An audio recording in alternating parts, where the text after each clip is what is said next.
it's Mrs. Kilgus. I'm here for a storytime read aloud, and today's story is a lot of fun. This book is called Biblioburro. This is a true story. It's based on a true story, something that really happened in someone's life. And this story comes from a country called Colombia. And this country is found in South America. So I hope you enjoyed today's story, Biblioburro. A true story from Colombia by Jeanette Winter and illustrated by Jeanette Winter. Biblioburro.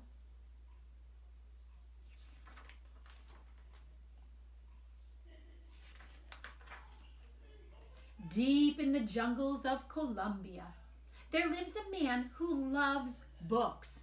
His name is Louis.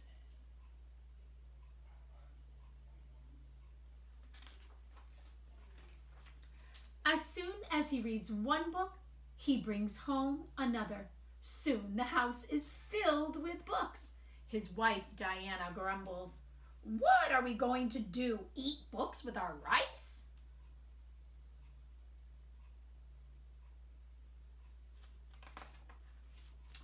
Louis thinks long and hard. At last, an idea pops into his head. I can bring my books into the faraway hills to share with those who have none. One burro could carry books, and another burro could carry me, and more books. And friends, burro is a type of an animal similar to a donkey, or another word for donkey. Louis buys two sturdy little burros. He names them Alpha and Beto.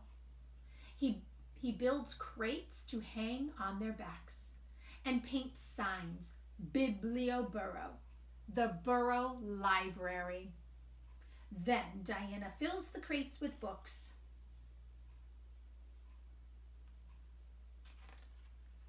Every week, Louis and Alpha and Beto set off across the countryside to faraway villages in the lonely hills. This week, they travel to El Tormento.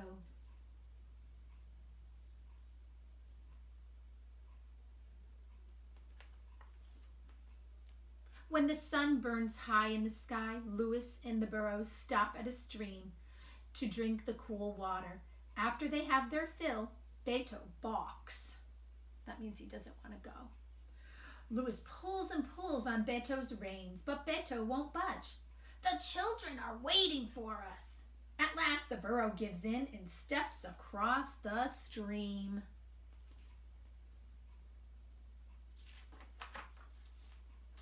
Deep in the hills, the path is lonelier than ever. Bird songs are the only sounds they hear. Then, from deep in the shadows, a bandit leaps out. A bandit is like a robber. Please let us pass, Louis says. The children are waiting.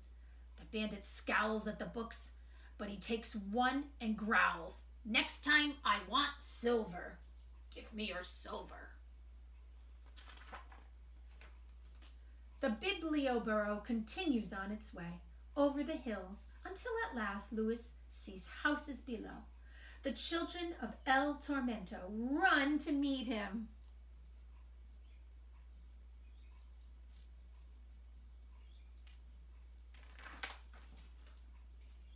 Louis insists on reading a story before they choose books to borrow. Today, I have a surprise for you, he says. He reaches behind the books and pulls out a bundle of masks, little piglets. Put on a mask and I'll read you a tale about pigs.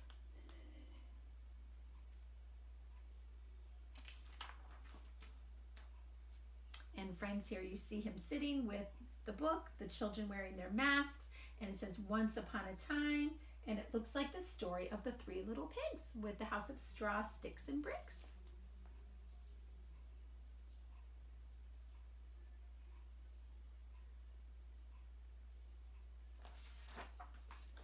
When the story ends, it's time for everyone to choose a book. The children hold their books close as they say goodbye and walk home.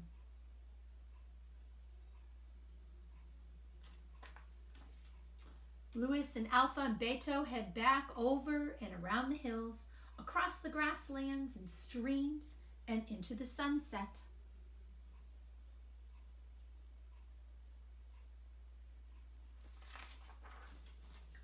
At home, Louis feeds his hungry burros, and Diana feeds her hungry husband. But then, instead of sleeping, Louis picks up his book and reads deep into the night.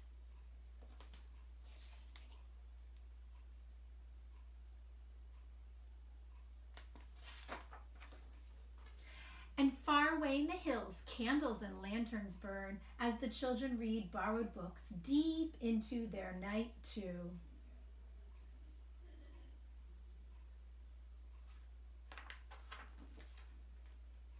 And then this is just information that says that this book is based on a true story of Luis Soriano, who lives in La Gloria, a town in northern Colombia, South America. And he loved reading so much.